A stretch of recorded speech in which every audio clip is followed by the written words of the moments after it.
Hello मित्रों, मेरा नाम है पवन यादव। मैं आप लोगों को कक्षा 12 के भौतिक विज्ञान के प्रकाशिकी नामक इकाई से, जो कि सेकंड पार्ट है, कि प्रकाश के परावर्तन आज चैप्टर की बात करेंगे। तो देखते हैं। चैप्टर का नाम है भाइयों प्रकाश का परावर्तन। प्रकाश का परावर्तन। अच्छा, बात करेंगे हम परावर्तन की, प्रकाश की। लेकिन पहले हम जानते हैं कि प्रकाश ही क्या है। देखते हैं प्रकाश होता क्या है। प्रकाश एक प्रकार की ऊर्जा है। प्रकाश एक प्रकार की ऊर्जा है जो हमारी आँखों में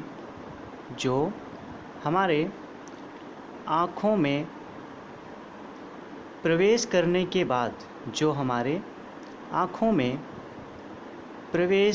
के बाद हमारी आँखों को संवेदित करती है।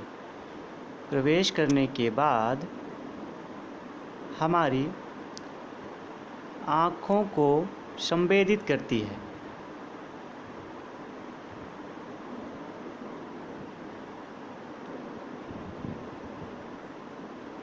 जिससे हमें कोई भी वस्तु दिखाई देती है।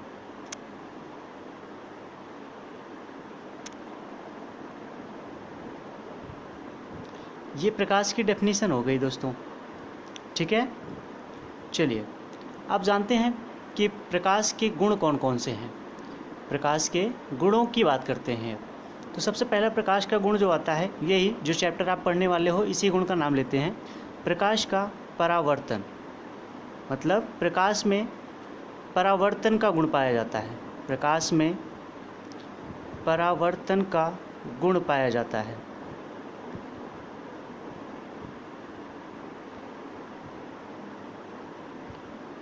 प्रकाश में अपवर्तन का गुण पाया जाता है।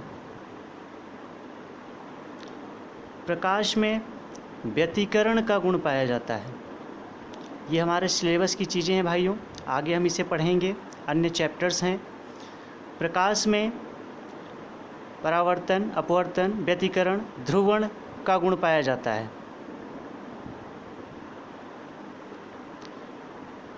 प्रकाश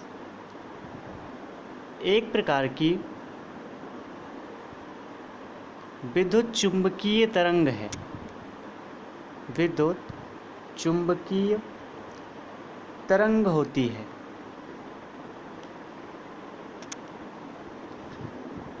प्रकाश सीधी रेखा में चलता है।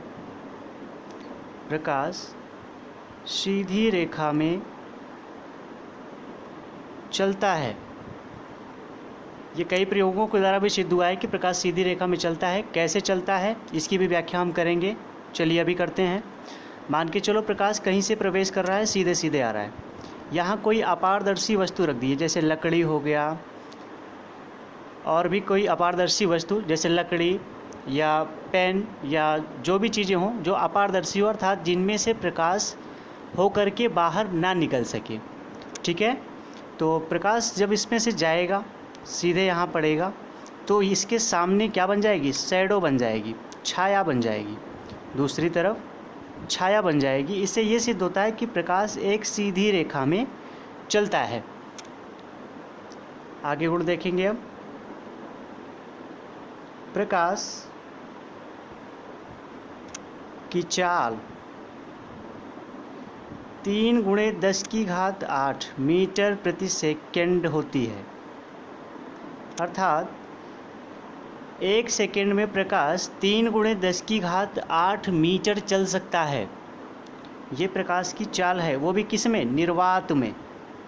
निर्वात में प्रकाश की चाल कितनी होती है? 3 × 10⁸ मीटर प्रति सेकंड। तो ये प्रकाश की डेफिनेशन हो गई मित्रों। और प्रकाश की डेफिनेशन के बाद ये प्रकाश का गुण हो गया। अब हम देखते हैं प्रकाश के पहले गुण के बारे में, जो हमारे चैप्टर का नाम है प्रकाश का परावर्तन। प्रकाश का परावर्तन। देखेंगे मित्रों। सबसे पहले हम कहते हैं कि प्रकाश जब किसी चिकनी सतह का बोल रहा है तो हम चिकनी सतह को ही ले लेते हैं। माना ये क्या है, एक कोई चिकनी सतह है। क्या है भाइयों, एक चिकनी सतह है। जब कह रहे हैं इस पे कोई प्रकाश की किरण गिरेगी, प्रकाश की किरण गिरेगी। अच्छा, गिरने का मतलब आपतित होना, आपतित, इसको क्या बोलेंगे, आपतित किरण। जब प्रकाश की किरण किसी चमकदार प्लेट या चमकदार सतह पर गिरती है तो उसका अधिकांश भाग उसी मार्ग में वापस लौट जाता है। अर्थात ये गिरी प्रकाश की किरणें तल पे टकराने के बाद कहाँ जा रही हैं, उसी मार्ग में ये वापस जा रही हैं। अच्छा, आने वाली किरणों को तो हम बोल दिए आपतित किरण, और जाने वाली किरणों को बोलेंगे परावर्तित किरण। क्या बोलेंगे भाइयों, परावर्तित किरण। ठीक है, तो ये हो गया। अच्छा, इनके तल पे, जिस तल पे क्या किरण टकराई है और टकराने के बाद इसी तल से जो परावर्तित हुई है, इनके मध्य में एक अभिलंब होता है। क्या होता है भाइयों, अभिलंब और आपतित किरण के मध्य में जो कोण बनता है इसे कहते हैं आपतन कोण। और परावर्तित किरण और अभिलंब के मध्य में जो दूसरा कोण बनता है इसे कहते हैं अपरावर्तित कोण। क्या बोलते हैं भाइयों, परावर्तित कोण। आपतित किरण और अभिलंब के मध्य में जो कोण बना इसे बोलेंगे क्या, आपतित कोण या आपतन कोण। और जो परावर्तित किरण और अभिलंब के बीच बना कोण उन्हें कहेंगे परावर्तन कोण। अच्छा, हम देखते हैं अब इनके नियम क्या हैं। प्रकाश के परावर्तन के 2 नियम होते हैं। पहला नियम देखिएगा, पहला नियम की बात करते हैं हम। पहले नियम में कहा जाता है कि प्रकाश की जो आपतित किरण है, माने ऐसे लिखेंगे, प्रकाश की आपतित किरण, परावर्तित किरण और अभिलंब, तीनों एक ही तल में होते हैं। देखिएगा भाइयों, ये शर्त है प्रकाश के परावर्तन की शर्त। पहली शर्त कौन सी होनी चाहिए भाइयों, कि जो प्रकाश की किरण गिर रही है माने आपतित किरण, और जो वापस जा रही है उसी मार्ग में उसे क्या कहेंगे, परावर्तित किरण। और जो इनके मध्य में क्या बन रहा है, अभिलंब, तीनों कहाँ पे होने चाहिए, एक ही तल पे। ये एक ही तल पे हैं, यही तल है केवल। क्या बोलेंगे, आपतित किरण, परावर्तित किरण और अभिलंब तीनों एक ही तल में स्थिर होने चाहिए। दूसरी शर्त की बात करते हैं भाइयों। जो ये आपतन कोण है, ये कौन सा कोण है, आई, आपतन कोण। जाने वाला कोण परावर्तन कोण।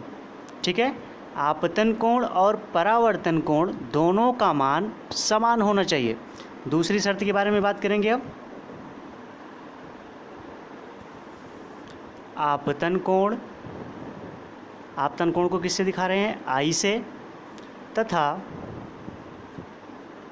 परावर्तन कोण आर का मान सदैव बराबर होना चाहिए।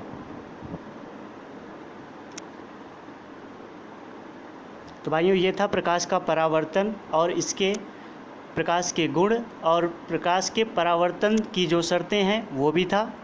धन्यवाद भाइयों, आगे के लिए अगले वीडियो में।